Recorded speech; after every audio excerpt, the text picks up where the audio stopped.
For traders that have emailed and asked, the links for the free downloads are in the description box below. Just click on the link or copy and paste and put that in your browser. The 4-step method to high performance trading and the 7-step daily routine for high performance traders create the rituals, the mindset, and the winning attitude to master the markets. Bulletproof yourself with your daily routine and your habits. Force yourself to be getting better, 1% better every single day. How good can you get, traders? Again, the free downloads, the links are down below. They're both free courses.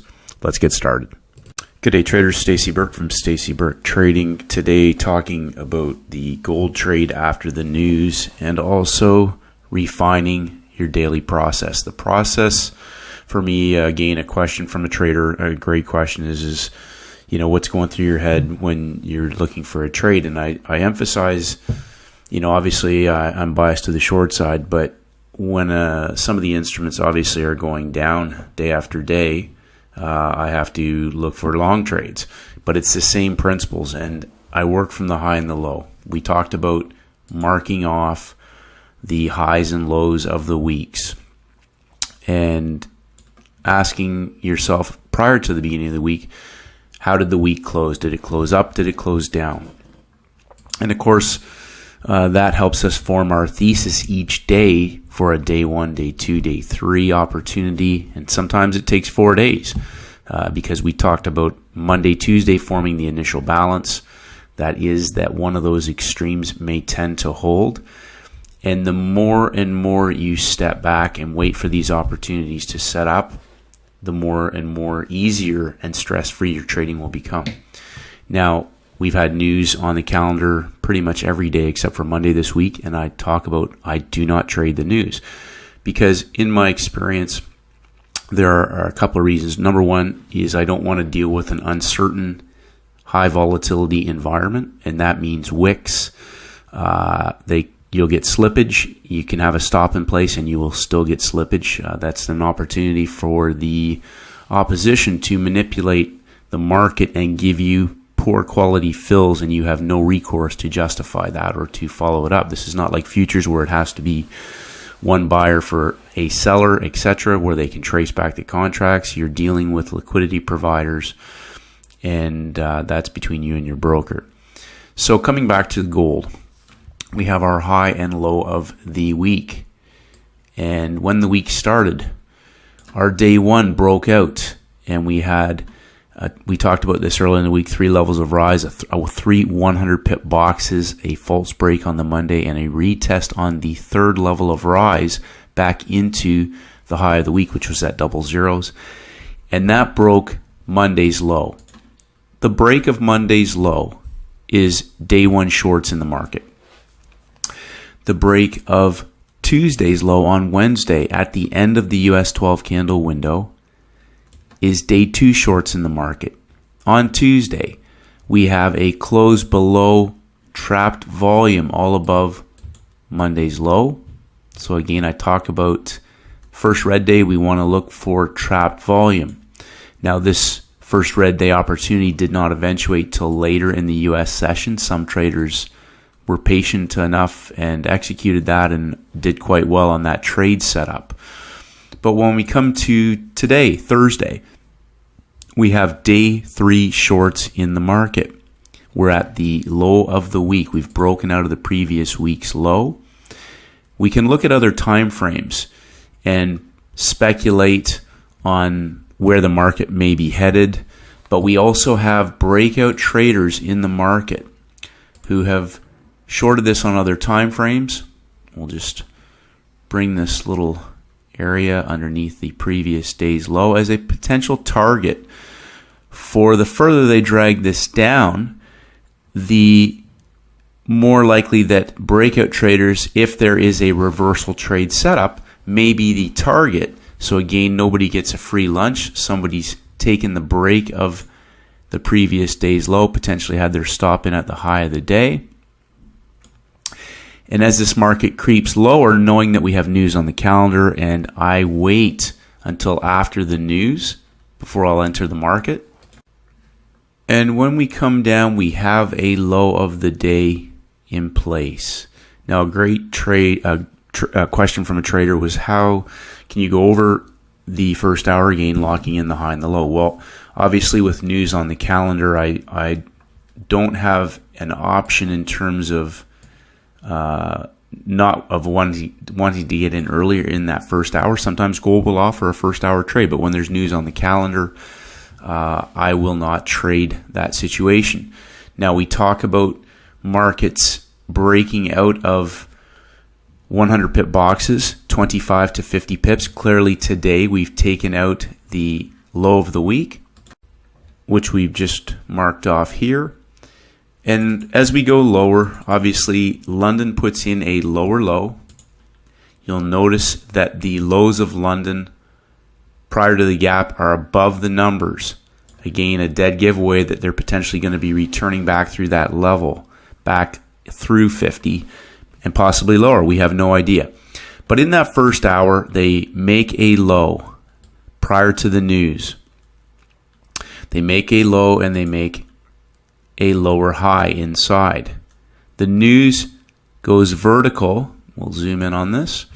The news goes vertical, taking out the low-hanging fruit, first mice, breakout traders, but that breaks structure on our 1 minute chart. We then proceed over the course of that 15 minutes after the news to trade back into the low. And we'll zoom in on this. 1 push, 2 pushes, and 3 pushes. But a simpler way to understand that is, again, just to pay attention to the clock. I'm giving this trade 15 minutes. We talked about this yesterday. First bounce typically will come at the end or the beginning of the next 15-minute candle. If the market blew off vertically outside of the range, we could be in a market that may continue for that hour, the second hour, maybe a third hour for a 1, 2, 3 on the hourly time frame.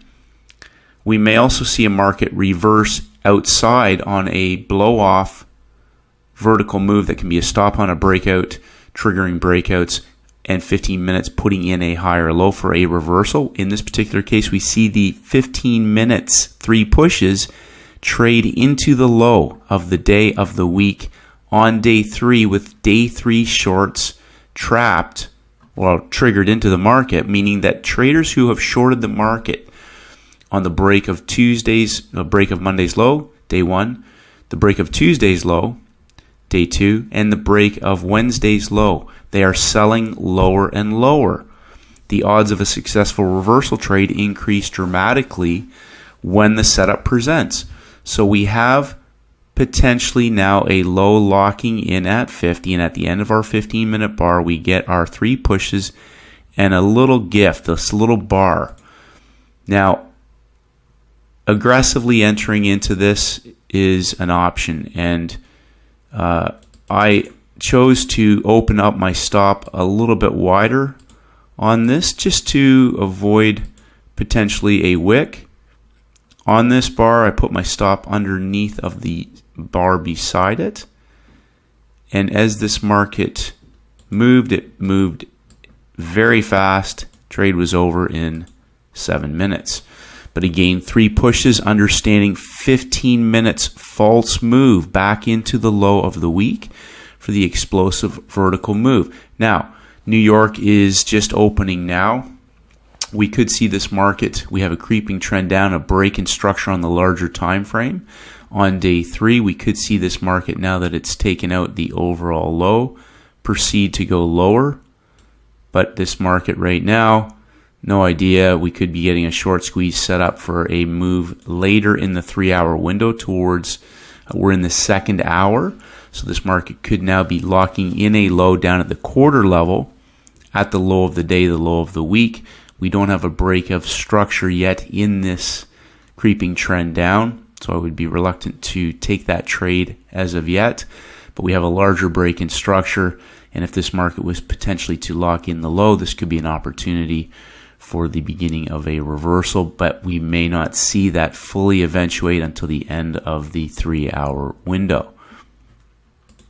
Coming back and looking at some of the other pairs, we have day 3 on the Canadian dollar, just possibly now going to trigger. We had day Day 1 on Tuesday, day 2 on Wednesday. We saw the break of the low on the short trade yesterday, consolidation underneath 75, and a continuation as we speak in the long direction. But when we get up above that high, who knows what can happen. It's day 3 longs, not quite triggered in the market yet, but they've come down and put a low in place, traded back into the low, and continuing this move in the original long trade direction. Swiss franc was a day 3 short. So again, day 1 longs triggered on Tuesday.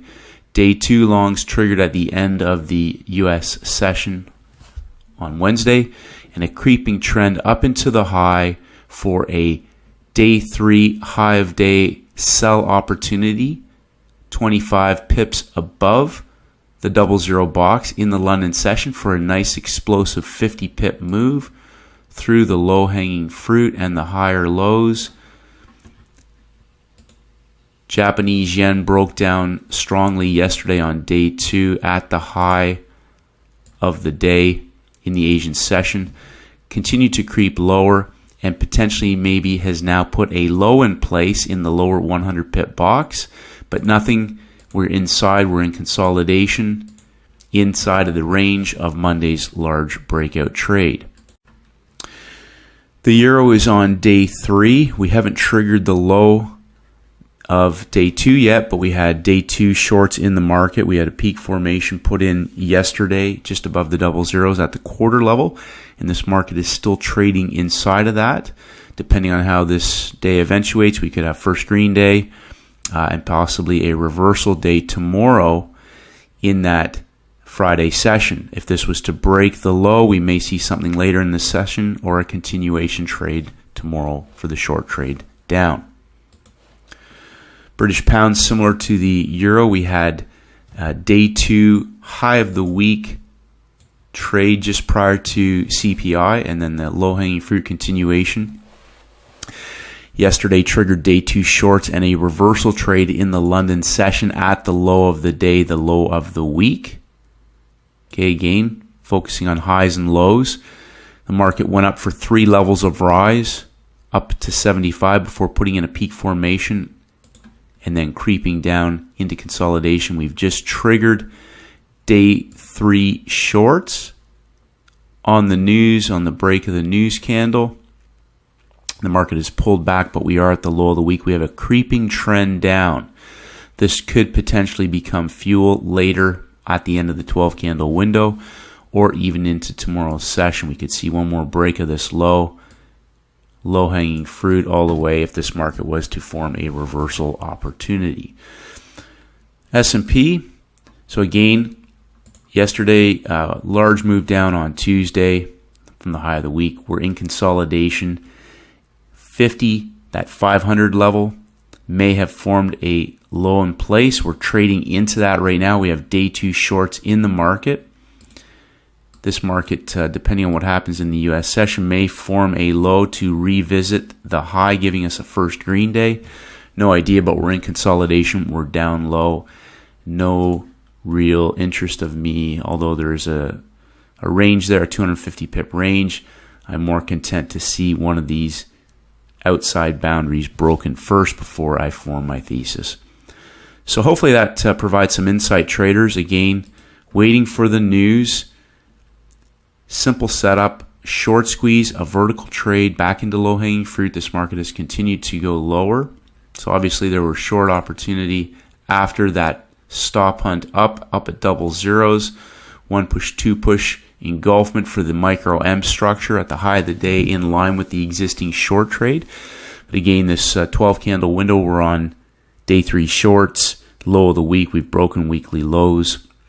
No sign of this breaking structure just yet, but towards the end of the 12 candle window, we may see some sort of activity for North American or Northern Hemisphere traders. Keep it simple, traders. Have a great day and refine your process. Focus on the highs and the lows. Keep it simple, and may the markets go with you.